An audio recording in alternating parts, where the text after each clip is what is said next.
cette formation sur l'organisation voilà, des ressources dans Claroline Connect et les droits associés donc, aux ressources et leur visibilité. Et en fait aussi la visibilité pour nos différents utilisateurs, d'accord, que ce soit des utilisateurs anonymes ou les utilisateurs identifiés. Donc, en général, sur Claroline Connect, hein, on arrive sur l'accueil, d'accord, avec des widgets, ainsi de suite, qui font une présentation hein, de nos ressources. Mais toutes les ressources, on l'a vu, sont dans l'onglet, dans ce menu-là, qui s'appelle « Ressources ». Donc, les ressources, dans le sens de Claroline Connect, c'est des dossiers, des fichiers, comme là, si je prends hein, des ressources documents, des documents PDF, des documents Word, tout ce qu'on veut, mais aussi hein, des ressources qui sont comme le forum, un module d'annonce, un parcours, d'accord, voilà. Tout est mis en termes de ressources hein, et on va avoir les mêmes fonctionnalités pour un paramétrage de droit sur un forum que sur un fichier PDF, d'accord, ou un dossier Word ou un fichier texte. Donc, l'idée, c'est que ça, c'est visible aussi pour les stagiaires, d'accord. Nous, en tant que gestionnaire, on a tout ça sur le menu et normalement, notre utilisateur, hein, collaborateur, étudiant, peu importe comment on l'appelle, lui, il a visible accueil et ressources. Mais ça se paramètre. Donc, première chose qu'on va voir déjà, c'est la visibilité générale de nos ressources, avant d'étudier au cas par cas la visibilité d'une ressource en particulier. On va faire la visibilité de notre espace d'activité et ensuite on reviendra sur le particulier. Donc, si je vais dans Paramètres, et alors à chaque fois je me demande dans lequel je suis, et est-ce que c'est affichage?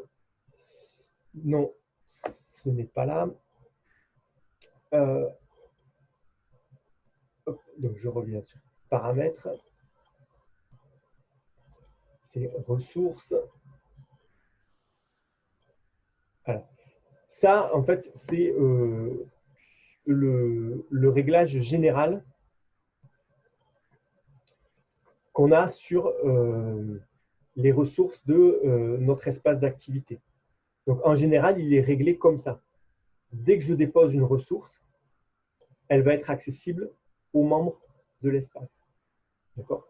Si j'appliquais ça à tout le monde, hein, ça voudrait dire que toutes les ressources que je mets sont en libre accès pour des gens qui sont anonymes. Donc, dans les paramétrages général de la plateforme, en général, on a toujours ça. Ça veut dire que c'est pour ça que dès que je dépose une ressource, un fichier PDF, un fichier Word, un dossier, peu importe, un forum, il prend les droits qui sont ici dans les paramètres. C'est-à-dire qu'ils sont accessibles uniquement aux membres qui sont inscrits dans mon espace d'activité. D'accord ?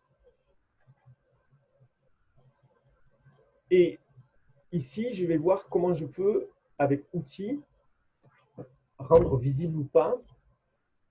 Donc, est-ce que vous voyez sur mon partage d'écran? Donc, là, il y a, voilà, c'est parce que j'y ai touché la dernière fois.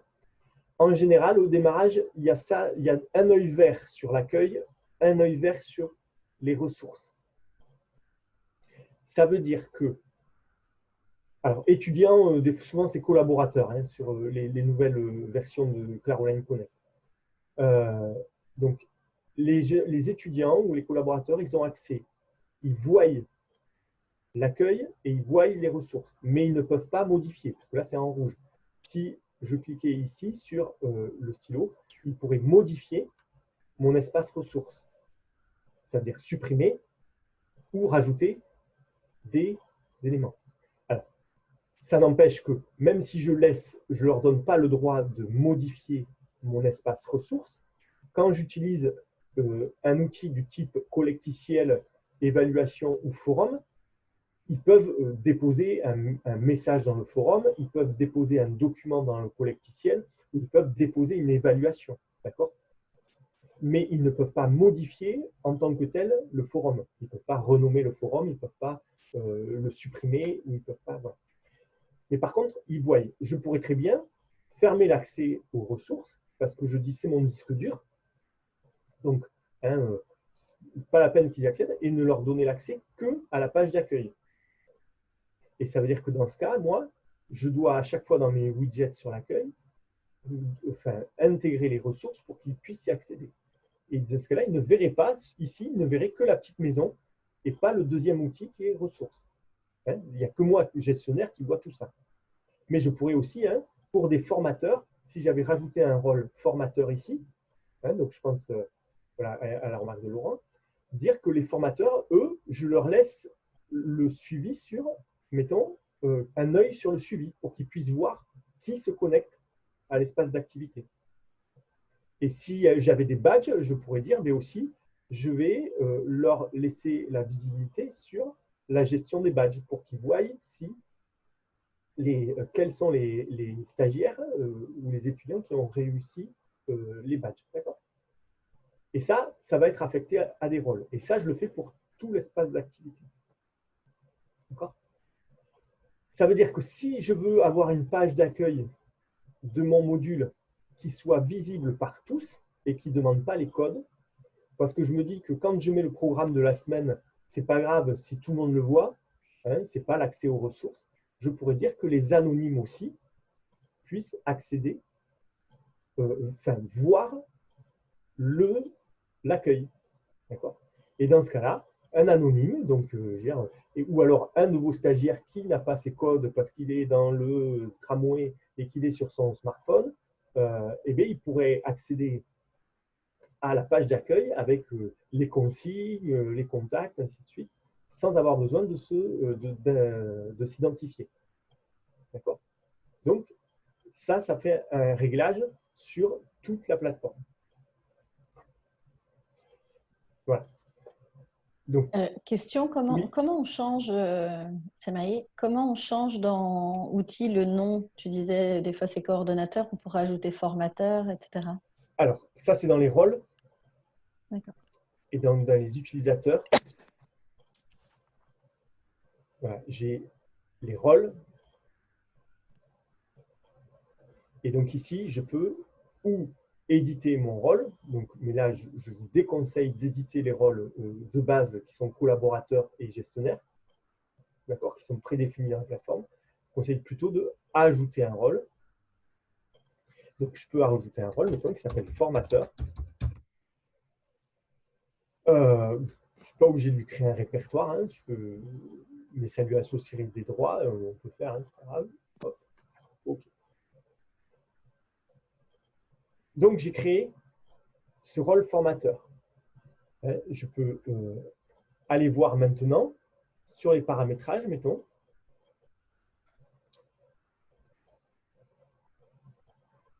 Voilà, vous voyez, j'ai un rôle qui s'est rajouté ici. Et donc, je peux dire que mon formateur, lui, je lui donne le droit d'aller, de voir, bien sûr. Voilà, il va falloir que là, j'ai défini à la main le rôle formateur, je ne l'ai pas modélisé sur un rôle déjà préexistant, donc c'est à moi de lui donner les droits que je veux. Je vais lui dire, mais il peut aussi, non, pas modifier l'accueil parce que ça, c'est que moi qui le fais. Je vais lui donner aussi la visibilité sur le suivi. Voilà, mettons. D'accord. Donc, j'ai créé un nouveau rôle et je lui associe des droits de base sur… mais je pourrais très bien dire qu'il n'a pas le droit de modifier les ressources et ne faire qu'un seul dossier en particulier où les formateurs peuvent modifier les ressources. D'accord ?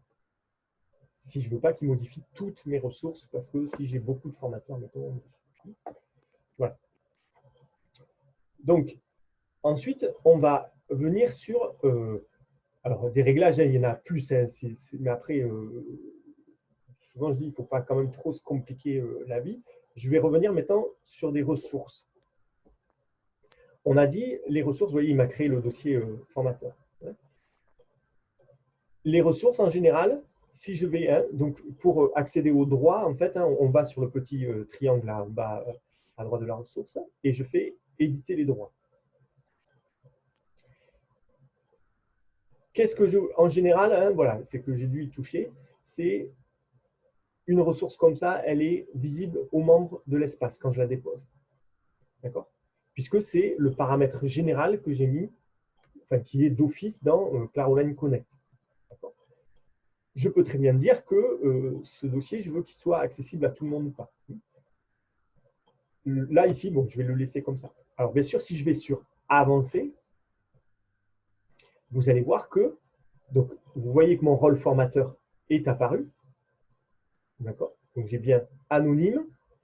Utilisateur, c'est un utilisateur qui a un code Claroline Connect, mais qui n'est pas inscrit dans mon espace d'activité. D'accord? Alors que là, étudiant, c'est mon collaborateur qui est inscrit dans le dossier, dans l'espace d'activité. Et là, formateur, vous voyez, c'est bien le rôle, et c'est quelqu'un qui est inscrit dans mon espace d'activité qui s'appelle constituer un dossier RAID.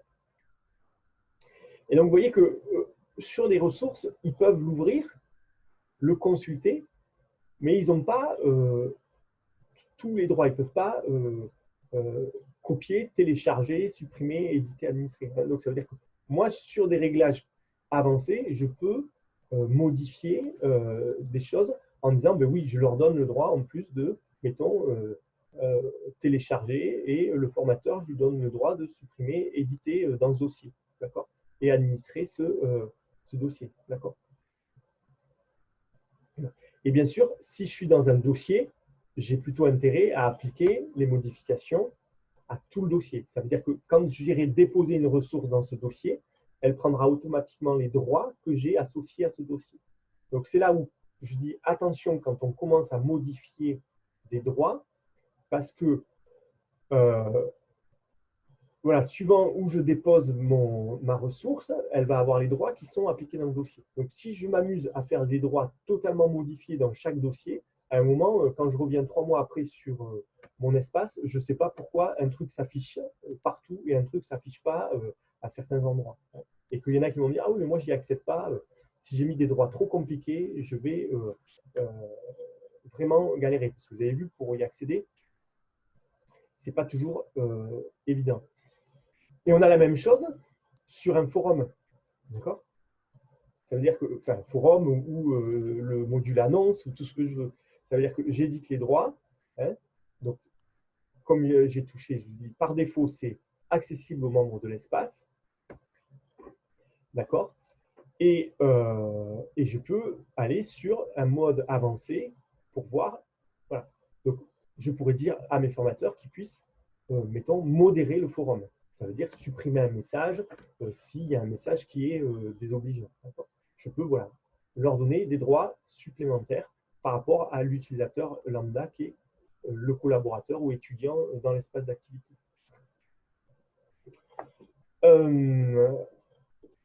Donc, voilà.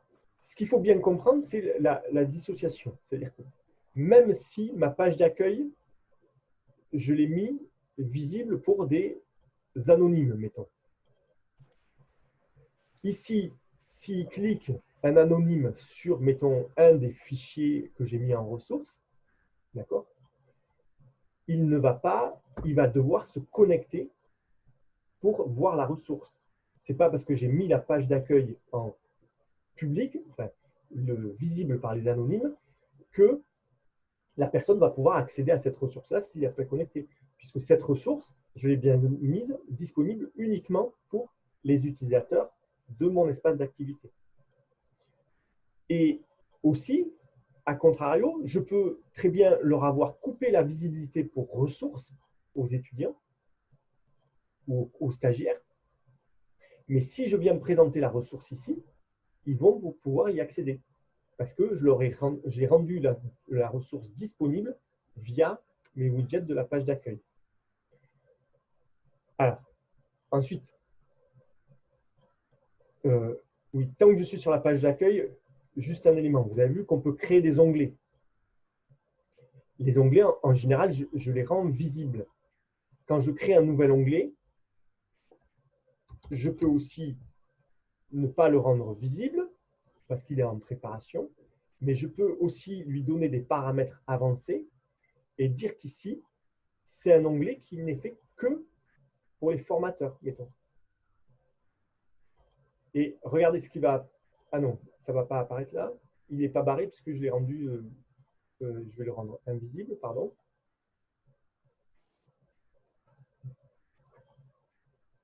voyez, donc il est barré. Ça veut dire que les utilisateurs classiques ne vont pas le voir, cet onglet. Il n'y a que les… Donc je reviens pour vous montrer. Ceux qui, dans paramètres avancés, sont les gestionnaires et le formateur, qui vont voir cet onglet. Donc ça veut dire que ça me permet de préparer avec mes formateurs un onglet sur, je sais pas, la semaine suivante de formation ou ainsi de suite, sans qu'il soit visible par les étudiants. Donc, ça fait quand même pas mal de sources de paramétrage.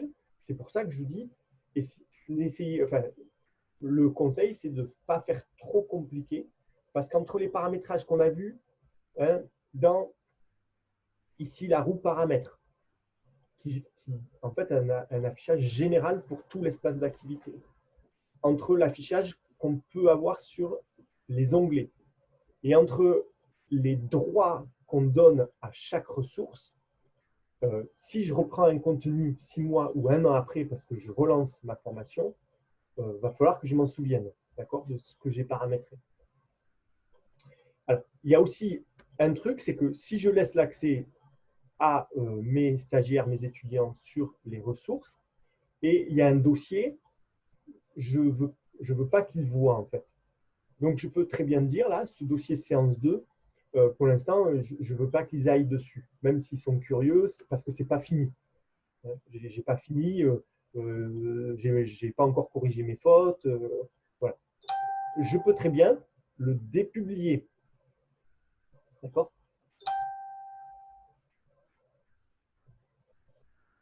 Et donc, vous voyez, il apparaît en grisé maintenant. Alors, même si j'ai des ressources à l'intérieur et que je viens les mettre sur la page d'accueil, ça veut dire que je vais les rendre accessibles aux étudiants. C'est juste que dans l'arborescence, je ne veux pas charger l'arborescence et ce dossier-là, je ne veux pas qu'il voit. Mais si moi, je viens sur la page d'accueil proposer une ressource, d'ailleurs, et là, ici, elle est dans ce dossier-là, elle reste visible quand même. Donc, vous voyez, des fois, il y a des dissociations qui sont compliquées. C'est-à-dire que j'ai rendu invisible mon dossier pour les étudiants dans les ressources, mais si j'ai fait un lien directement dans le widget sur cette ressource-là, voilà, je vais le refaire, mettons le lien ici, là. Hop, je modifie.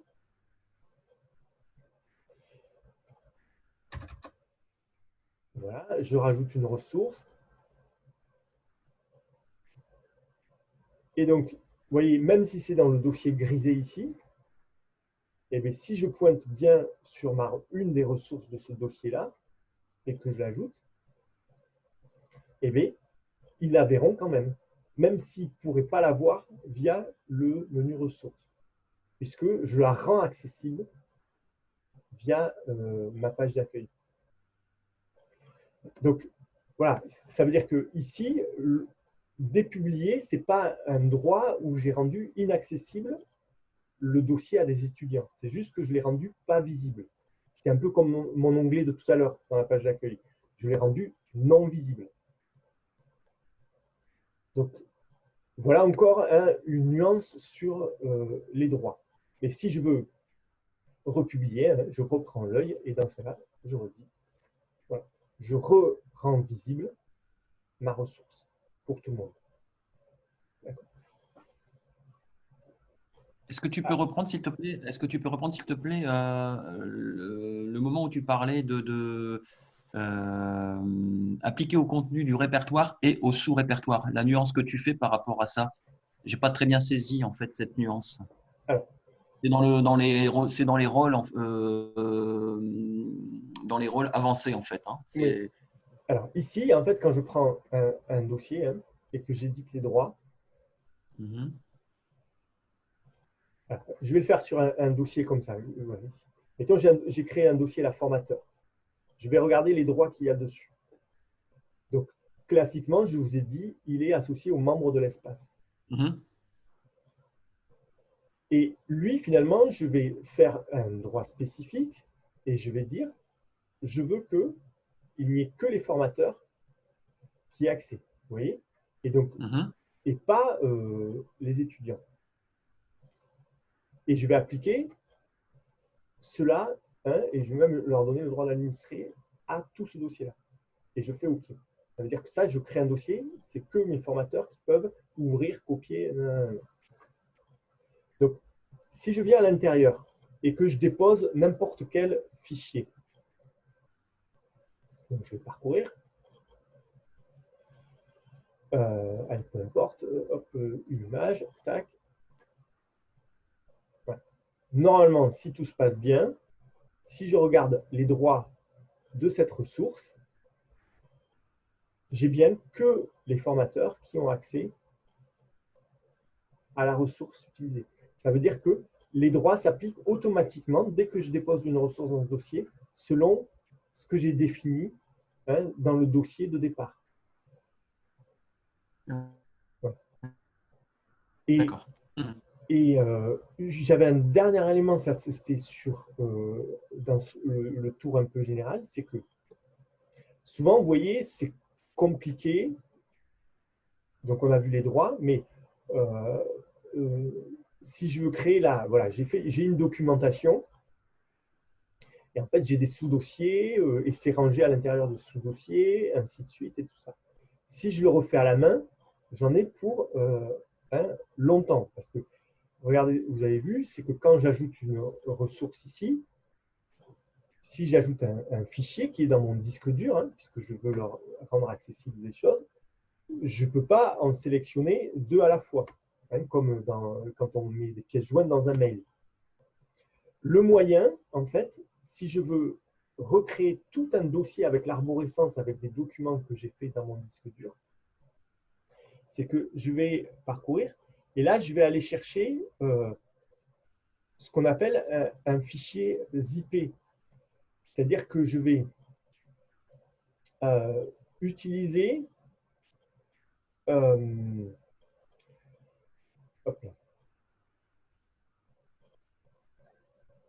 j'avais déjà préparé. Et voilà, voilà. Oui, le problème, c'est que quand on livre une arborescence à quelqu'un, il faut arriver à retrouver la ressource dans son arborescence. C'est pour ça qu'on utilise la page d'accueil pour présenter les ressources, parce que autrement, c'est un peu compliqué. Et vous voyez ici, j'avais fait tout un classement de mes ressources pour cet espace d'activité. Et en fait, j'ai créé un fichier zip. Alors, un fichier zip, vous savez le faire, c'est je surligne. Ah oui, parce que là, je suis dans l'envoi du fichier. Mais je surligne ou je prends tous ces dossiers-là, je fais clic droit, envoyer vers et envoyer vers dossier compressé. Et il me crée un fichier zip avec toute ma sélection. Et donc là, si je télécharge ça, un fichier zippé, je vais lui dire décompresser le fichier, en fait, parce que moi, le fichier zip, il ne m'intéresse pas. C'est que je veux qu'il me recrée automatiquement l'arborescence là. Attendez, je n'ai pas cliqué sur OK. Ah si, c'est veuillez patienter. Forcément, là, j'ai fait un gros dossier avec 8 mégas, donc ça prend un petit peu de temps. Il faut que je sois patient parce qu'il va me redéployer toute mon arborescence, vous voyez, que j'avais dans mon disque dur. J'ai appuyé 2 fois sur OK. Vous voyez, je n'ai pas été patient, donc en fait, il me l'a téléchargé 2 fois. Mais là, ça me recrée d'un seul coup toute mon arborescence avec à chaque fois dans mes dossiers les ressources que j'avais rangées. Et donc là, ça va beaucoup plus vite quand je veux organiser mon espace d'activité. Ça veut dire que je peux, quand c'est des ressources documentaires et pas des forums, des collecticiels, des choses comme ça qui sont propres à Claroline Collect, je peux recréer mon arborescence directement dans mon espace d'activité. Voilà.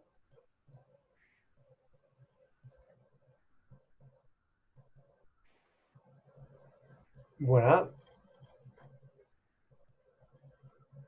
Donc pour le tour sur une première vision d'ensemble de les notions d'affichage des ressources, de visibilité des ressources et de droits associés aux ressources.